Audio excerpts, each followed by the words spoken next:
Hello students, last class में हमने discuss किया था less than type cumulative frequency distribution. तो हमने देखा था कि दो तरह के क्यूमुलेटिव फ्रीक्वेंसी डिस्ट्रीब्यूशंस होते हैं।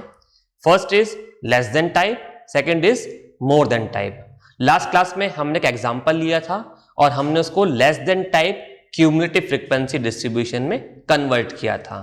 आज हम सेम एग्जांपल लेंगे और उसको हम मोर than type cumulative frequency distribution में कन्वर्ट करेंगे और ये भी देखेंगे कि इसे हम मोर than type cumulative frequency distribution क्यों बोलते हैं।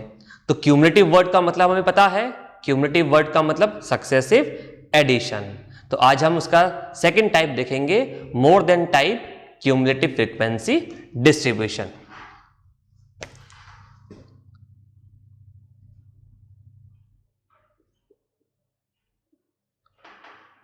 More than type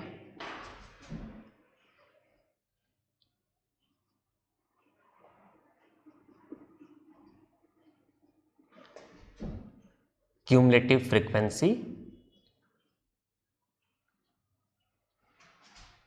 distribution.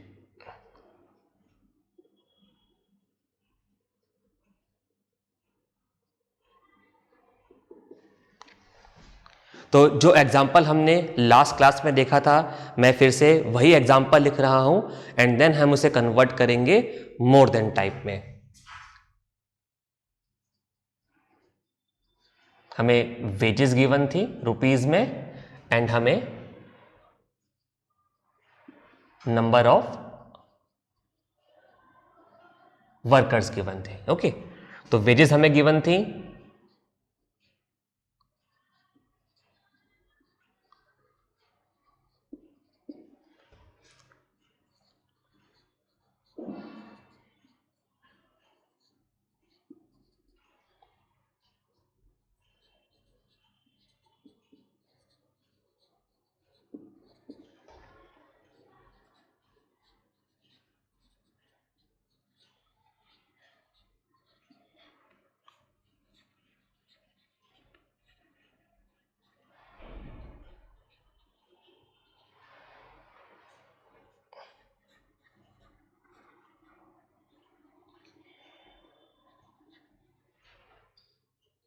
तो ये हमें क्लासेस गिवन थी and frequencies were 125, 150,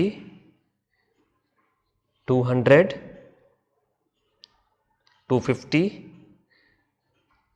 175 and 100 and इनका टोटल हमें गिवन था 1000।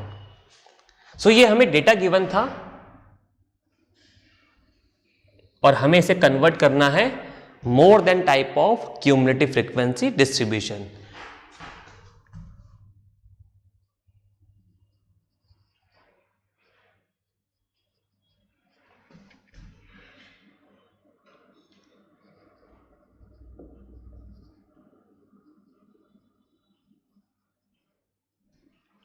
ओके, तो अब हमें यहां पर भी क्लासेस कंस्ट्रक्ट करनी है। ओके, तो लास्ट क्लास में हमने देखा था जब हमने less than type cumulative frequency distribution draw किया था तो जो क्लासेस थी उन सब में लेस देन टाइप आ रहा था, इसीलिए हमने इसको बोला था less than type of cumulative frequency distribution.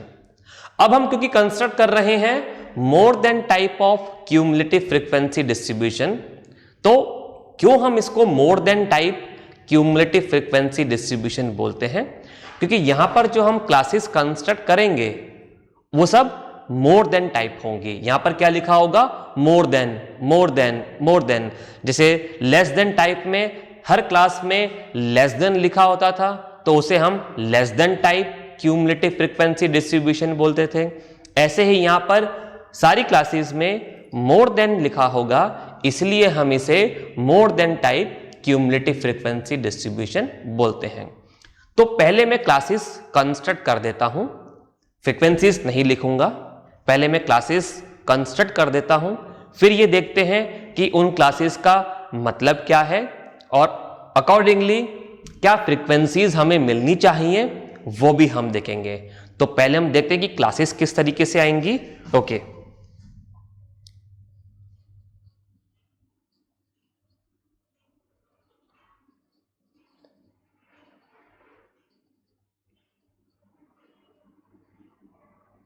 अब मैंने यहां पे लिखा है मोर देन और इक्वल टू, इसे हम मोर देन भी बोल सकते हैं और हम इसको ग्रेटर देन भी बोल सकते हैं। ओके, तो बुक में आपको मोर than type cumulative frequency distribution या फिर greater than type cumulative frequency distribution लिखा हुआ मिलेगा।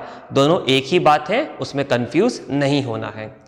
तो देखिए थोड़ा सा चेंज है बस, हमने लास्ट क्लास में जब लेस देन टाइप प्रेजेंटेशन देखा था तो उसमें केवल लेस देन लिखा हुआ था, लेकिन जब हम मोर देन टाइप पढ़ रहे हैं तो मैंने लिखा है मोर देन और इक्वल टू। अब ऐसा क्यों लिखा है वो अभी हम समझेंगे। ओके, तो first class is more than और equal to 999.5, then second class will be more than और इक्वल टू, अब मैं बार बार मोर देन नहीं लिख रहा हूं, ओके, मोर देन और इक्वल टू 1099.5। ध्यान से देखिए कि मैं यहां पे ये वैल्यूज क्या लिख रहा हूं। ओके, ध्यान से चेक कीजिए और देखिए कि ये जो क्वेश्चन हमें गिवन है जिसको हम प्रेजेंट कर रहे हैं, इसमें ये वैल्यूज कहां पर आ रही हैं। जब तक मैं क्लासेस लिख रहा हूं तब तक आप आइडेंटिफाई कीजिए कि मैं ये कौन सी वैल्यूज लिख रहा हूं। देन मोर देन और इक्वल टू,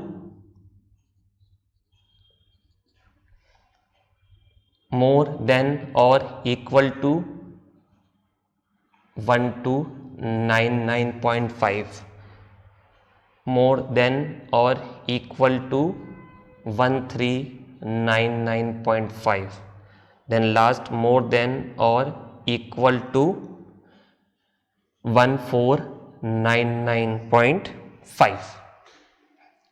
ये मैंने यहां पर क्लासेस लिख दी हैं सारी। अब मैंने आपसे कहा था कि आइडेंटिफाई करने की कोशिश कीजिए कि ये जो वैल्यूज मैं लिख रहा हूं ये यहां पर कौन सी वैल्यूज हैं। अब लास्ट क्लास में जब हमने less than type cumulative frequency distribution presentation देखा था तो वहां पर जो मैंने लेस देन के बाद वैल्यूज लिखी थी वो मैंने आपको बताया था कि कौन सी वैल्यूज आएंगी, सारी की सारी अपर क्लास लिमिट्स आएंगी। याद है आपको? बिल्कुल। ओके, अब आप देखिए मोर देन टाइप में क्या आ रहा है। मोर देन टाइप में वैल्यू मिली 999.5। अब इसको आप यहां फर्स्ट क्लास से अगर कंपेयर करें तो यहां पर 999.5 कौन सी वैल्यू है? Lower class limit. दिख रहा है आपको? बिल्कुल। सिमिलरली सेकेंड क्लास में मैंने लिखा 1099.5 और सेकेंड क्लास में 1099.5 कौन सी वैल्यू है? Lower class limit. तो आप यहां पर मोर देन टाइप में सारी वैल्यूज को अगर देखें तो वो सारी की सारी वैल्यू कॉरस्पॉन्डिंग क्लासेस की लोअर क्लास लिमिट्स हैं।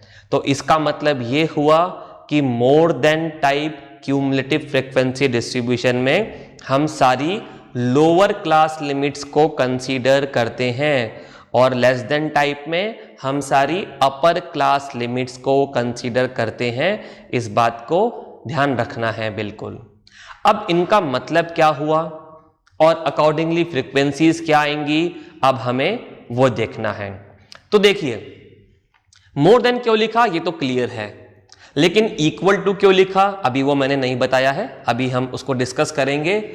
और मैंने लिखा 999.5 यानी कि लोअर क्लास लिमिट, और अकॉर्डिंगली यहां पर फ्रीक्वेंसीज क्या आनी चाहिए वो हम देखेंगे।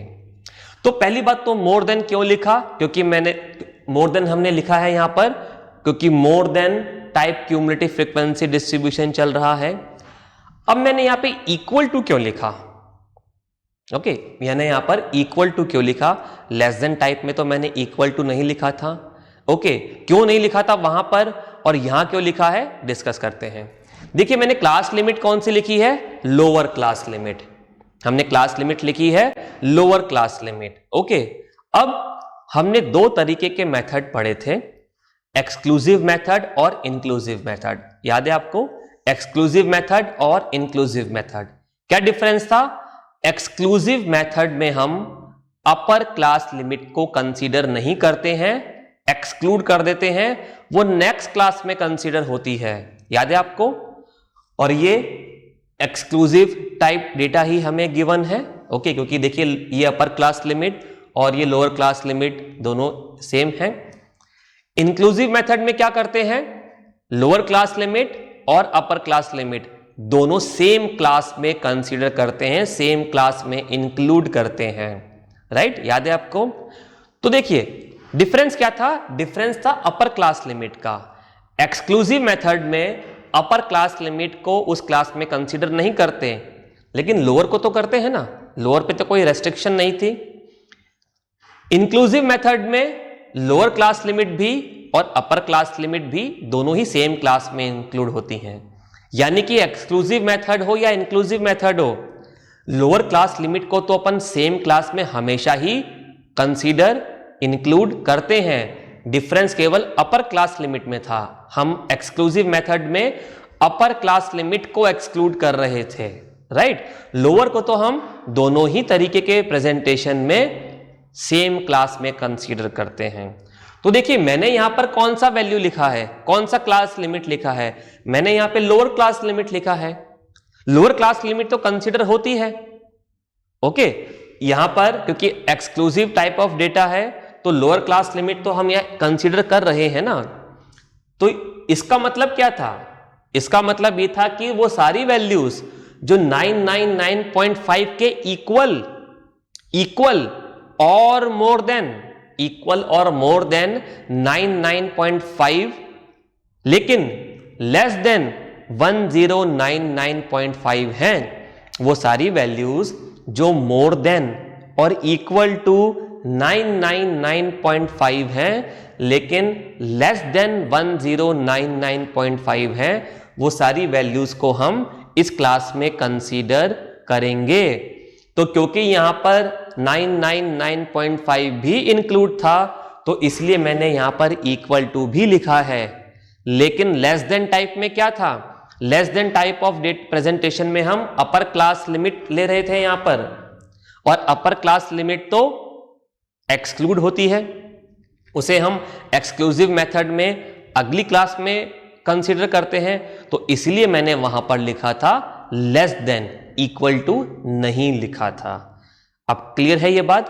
तो मोर देन क्यों लिखा है, हम बात कर रहे हैं more than type cumulative frequency distribution.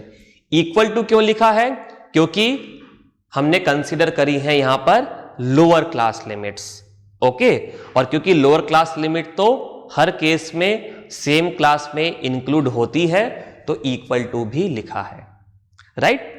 तो ये क्लासेस का मतलब क्लियर है, जो मैंने यहां पे लिखा है मोर देन और इक्वल टू, ये क्लियर है बिल्कुल। तो मोर देन टाइप डेटा में हम लोअर क्लास लिमिट्स को इंक्लूड कर रहे हैं सारी की सारी, और इसलिए हम यहां पर लिखेंगे मोर देन और इक्वल टू। अब हमें कंस्ट्रक्ट करना है यहां पर क्यूमुलेटिव फ्रीक्वेंसी, ओके? कौन सी फ्रीक्वेंसीज थी ये, याद होगा आपको, हमने लास्ट क्लास में भी कौन सी फ्रीक्वेंसीज कंसीडर करी थी। आप कौन सी फ्रीक्वेंसीज यहां पर लिखनी है, क्यूमुलेटिव फ्रीक्वेंसी, सक्सेसिव एडिशन, याद है आपको? बिल्कुल। तो यहां पर अब हमें लिखनी है फ्रीक्वेंसी। अब फ्रीक्वेंसी यहां पर क्या होगी वो हमें समझना है। तो आइए पहले इस क्लास का मतलब समझते हैं। मोर देन और इक्वल टू 999.5 यानी कि 999.5 के इक्वल या उससे ज्यादा। अब उससे ज्यादा कितनी, यहां पर कोई अपर लिमिट तो मेंशन नहीं है, ये लिखा हुआ है कि 999.5 या उससे ज्यादा। 999.5 से ज्यादा तो सारी वैल्यूज होती हैं, ओके? तो जब मैं बात कर रहा हूं 999.5 से ज्यादा की, तो हमारा डेटा जो है उसकी मैक्सिमम वैल्यू कहां तक है, 1599.5। तो मैं बात करूं 1099.5, वो भी इससे ज्यादा है। मैं बात करूं 1199.5, वो भी इस वैल्यू से ज्यादा है। ये जितनी भी वैल्यूज लिखी हैं नेक्स्ट क्लासेस में, ये सारी की सारी वैल्यूज ही 999.5 से ज्यादा है। तो ये जो स्टेटमेंट है मोर देन और इक्वल टू 999.5, ये तो इन सारी वैल्यूज को इन सारी क्लासेस को कंसीडर कर रहा है, क्योंकि मोर देन, कितना मोर देन, ये तो कोई स्पेसिफाई नहीं है। तो इसका मतलब कि इससे मोर देन वैल्यूज कहां तक है हमारे पास, 1599.5। तो यानी कि ये स्टेटमेंट जो लिखा है, ये जो क्लास लिखी है, ये तो 999.5 से लेके और उसके आगे तक की सारी वैल्यूज कंसीडर कर रहा है। तो यहां पर कौन सी वैल्यूज कंसीडर हो रही हैं? ये सारी वैल्यूज। तो यहां पर फ्रीक्वेंसी क्या आनी चाहिए? यहां पर फ्रीक्वेंसी आनी चाहिए ये सारी क्लास फ्रीक्वेंसीज का सम, क्योंकि हम सारी ही क्लासेस को यहां कंसीडर कर रहे हैं। तो यहां पर फ्रीक्वेंसी कौन सी आएगी? इन सारी क्लासेस का सम, और इन सारी क्लास फ्रीक्वेंसीज का सम क्या है? 1000। तो मोर देन टाइप में फर्स्ट फ्रीक्वेंसी क्या आएगी? 1000। 1000 यानी कि ये क्या वैल्यू है? सम ऑफ ऑल क्लास फ्रीक्वेंसीज। तो हम स्टार्ट कहां से कर रहे हैं? सम ऑफ ऑल क्लास फ्रीक्वेंसीज से। क्लियर है बिल्कुल? मोर देन 999.5 का मतलब 999.5 से बड़ी सारी वैल्यूज उसके इक्वल, और उससे बड़ी सारी वैल्यूज, उससे बड़ी वैल्यूज में तो ये सारी ही क्लासेस कंसीडर होंगी, क्योंकि हमें कोई अपर लिमिट मेंशन नहीं है यहां पर। तो ये सारी क्लासेस इस स्टेटमेंट में इंक्लूड हो गई। नेक्स्ट क्लास पे मूव करते हैं। इसका मतलब है मोर देन और इक्वल टू 1099.5। अब हम क्या बात कर रहे हैं? ये वैल्यू 1099.5 के इक्वल या उससे बड़ी सारी वैल्यूज। तो देखिए ये जो फर्स्ट क्लास थी ये तो 1099.5 से छोटी वैल्यूज हैं। हम देख रहे हैं यहां पर कौन सी वैल्यूज थी? 999.5 के इक्वल, ओके, या फिर उससे बड़ी, और कहां तक? Less than 1099.5। अब हम यह बात कर रहे हैं मोर देन 1099.5। तो मोर देन और इक्वल टू 1099.5 का मतलब कि ये सारी वैल्यूज, देखिए सेकंड क्लास और उसके बाद की सारी क्लासेस 1099.5 से बड़ी वैल्यूज हैं। तो यानी कि सेकंड क्लास में क्या इंक्लूड हो रहा है? सेकंड क्लास हमने फर्स्ट क्लास में यहां पर ये सारी वैल्यूज इंक्लूड कर ली थी। अब सेकंड क्लास में क्या इंक्लूड हो रहा है? सेकंड क्लास में ये सारी वैल्यूज, यानी कि फर्स्ट क्लास को छोड़ दीजिए, उसके बाद की सारी क्लासेस कंसीडर हो गई। तो क्योंकि इस क्लास में सारी क्लासेस कंसीडर हो गई, तो इसकी फ्रीक्वेंसी क्या आनी चाहिए? इसकी फ्रीक्वेंसी आनी चाहिए सेकंड क्लास की क्लास फ्रीक्वेंसी से लेकर लास्ट क्लास की क्लास फ्रीक्वेंसीज तक का सम, यानी कि 150 प्लस 200 प्लस 250 प्लस 175 प्लस 100। तो ये वैल्यू क्या मिलनी चाहिए? देखिए यहां से लेके फर्स्ट क्लास फ्रीक्वेंसी से लेके लास्ट क्लास फ्रीक्वेंसी तक का सम था 1000। अब हमने इसके बाद क्या छोड़ दिया? फर्स्ट क्लास की फ्रीक्वेंसी को, 125 को, बाकी सबको ऐड कर रहे हैं। तो इन सब का सम क्या आना चाहिए? इन सब का सम आना चाहिए 1000 माइनस 125। देखिए इन सब का सम था 1000, ओके, इन सारी क्लास फ्रीक्वेंसीज का सम था 1000। अब इसमें से हम 125 को कंसीडर नहीं कर रहे हैं, तो बची हुई क्लास फ्रीक्वेंसीज का सम क्या आना चाहिए? मैं 1000 में से 125 को माइनस कर देता हूं, तो क्या मिलेगा हमें? 875। ओके, तो सेकेंड क्लास की फ्रीक्वेंसी, क्यूमुलेटिव फ्रीक्वेंसी क्या आनी चाहिए? 875। क्लियर है बिल्कुल? सिमिलरली थर्ड क्लास को देखिए, यहां पर क्या लिखा है? मोर देन और इक्वल टू 1199.5। तो देखिए 1199.5 के इक्वल या उससे बड़ी वैल्यूज, तो इसके इक्वल और इसके बड़ी वैल्यूज कौन सी हैं? ये क्लास और इसके बाद की सारी क्लासेस की वैल्यू इसके इक्वल या इससे बड़ी है। तो थर्ड क्लास में कौन सी ऑब्जर्वेशंस को हम कंसीडर कर रहे हैं? थर्ड क्लास ऑनवर्ड सारी ऑब्जर्वेशंस को। तो इसकी फ्रीक्वेंसी क्या होनी चाहिए? थर्ड क्लास की क्लास फ्रीक्वेंसी से लेके लास्ट क्लास की क्लास फ्रीक्वेंसीज तक का सम। ओके, तो ये 875, इसको यहां ऐसे भी लिख देते हैं 1000 माइनस 125। ओके, तो इनका सम क्या आना चाहिए? देखिए सेकंड क्लास से लेके लास्ट क्लास तक की क्लास फ्रीक्वेंसीज का सम था 875, तो इनका सम क्या होना चाहिए? थर्ड क्लास से लेके लास्ट क्लास तक की क्लास फ्रीक्वेंसी का सम 875 में से 150 को माइनस कर देते हैं। तो 875 में से 150 को माइनस करेंगे तो क्या आएगा? 725। तो यहां पर क्या आएगा? 725। कैसे? 875 माइनस 150, 725। तो थर्ड क्लास की क्यूमुलेटिव फ्रीक्वेंसी कितनी होगी? 725। नेक्स्ट क्लास पे आते हैं, मोर देन और इक्वल टू 1299.5। तो इसका मतलब क्या हुआ? फोर्थ क्लास से लेके आगे तक की सारी क्लासेस कंसीडर हो रही हैं, फोर्थ क्लास से लेके लास्ट तक की सारी क्लासेस कंसीडर हो रही हैं। तो फ्रीक्वेंसीज कौन सी कंसीडर होंगी? फोर्थ क्लास से लेके और लास्ट क्लास तक की फ्रीक्वेंसीज। तो इसके पहले का सम कितना आया था? 725। अब उसमें से हमने कौन सी क्लास छोड़ दी? थर्ड क्लास, और उसकी फ्रीक्वेंसी कितनी थी? 200। तो फोर्थ क्लास से लेके और लास्ट क्लास तक की फ्रीक्वेंसी कितनी होनी चाहिए? 725 माइनस 200। ओके, तो कितना आएगा? 525। कैसे? 725 माइनस 200, 525। नेक्स्ट क्लास है 1399.5 के इक्वल या उससे बड़ी वैल्यूज। 1399.5 के इक्वल या उससे बड़ी वैल्यूज, यानी कि फिफ्थ क्लास और लास्ट क्लास यानी कि सिक्स क्लास। अब एक ही क्लास और बची है, तो इन दोनों क्लासेस की क्लास फ्रीक्वेंसीज, ये दोनों क्लासेस कंसीडर हो रही हैं। तो यहां पर क्यूमुलेटिव फ्रीक्वेंसी कौन सी आएगी? ये दोनों क्लासेस।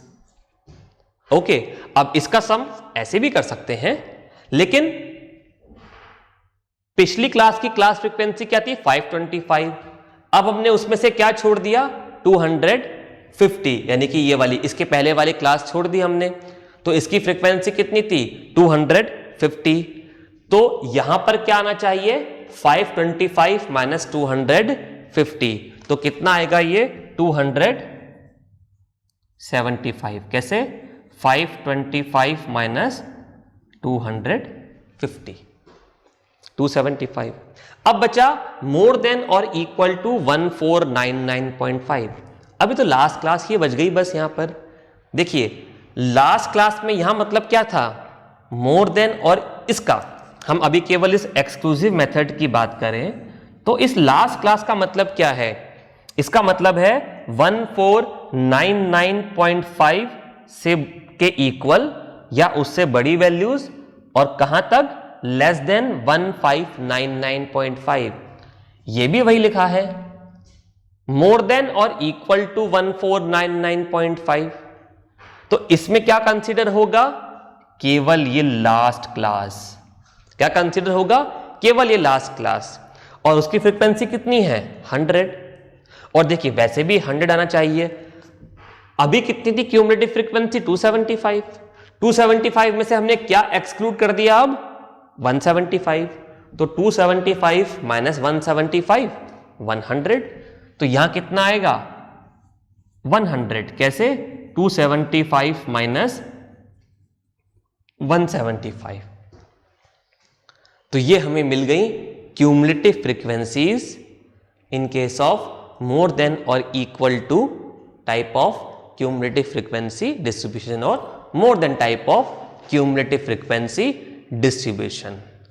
अब हम यहां पे कंसीडर करें इन फ्रीक्वेंसीज को, तो देखिए सारी फ्रीक्वेंसीज डिक्रीजिंग ऑर्डर में हैं और लेस देन टाइप में सारी फ्रीक्वेंसीज इंक्रीजिंग ऑर्डर में थी। याद है आपको? बिल्कुल। ओके, और मैंने आपको लास्ट क्लास में बताया था वहां पर फर्स्ट वैल्यू और फर्स्ट क्लास की क्लास फ्रीक्वेंसी इक्वल थे। वहां पर फर्स्ट क्यूमुलेटिव फ्रीक्वेंसी और यहां पर फर्स्ट क्लास की फ्रीक्वेंसी इक्वल थे। यहां पर देखिए, यहां पर लास्ट क्यूमुलेटिव फ्रीक्वेंसी और लास्ट क्लास की क्लास फ्रीक्वेंसी इक्वल है। लेस देन टाइप में जो लास्ट फ्रीक्वेंसी थी वो सम ऑफ ऑल फ्रीक्वेंसीज के इक्वल थी। याद है आपको? बिल्कुल, लास्ट फ्रीक्वेंसी जो हमें मिली थी लेस देन टाइप में वो सम ऑफ ऑल फ्रीक्वेंसीज के इक्वल थी। और यहां पर फर्स्ट फ्रीक्वेंसी अगर आप देखें तो वो सम ऑफ ऑल फ्रीक्वेंसीज के इक्वल है। तो लेस देन टाइप में हमें इंक्रीजिंग क्यूमुलेटिव फ्रीक्वेंसीज मिलती हैं, मोर देन टाइप में हमें डिक्रीजिंग क्यूमुलेटिव फ्रीक्वेंसीज मिलती हैं। लेस देन टाइप में फर्स्ट क्यूमुलेटिव फ्रीक्वेंसी और फर्स्ट क्लास फ्रीक्वेंसी इक्वल होती है। मोर देन टाइप में last class frequency, last cumulative frequency और लास्ट क्लास फ्रीक्वेंसी इक्वल होते हैं। लेस देन टाइप में last cumulative frequency sum of all frequencies के इक्वल होता है। मोर देन टाइप में first cumulative frequency sum of all frequencies के equal होता है। क्लियर है आपको? तो ये हमने दोनों मेथड डिस्कस कर लिए, less than type and more than type cumulative frequency distribution. कोई डाउट है आप वीडियो को दोबारा से देखिए। नेक्स्ट क्लास में हम आगे का टॉपिक डिस्कस करेंगे। बाय।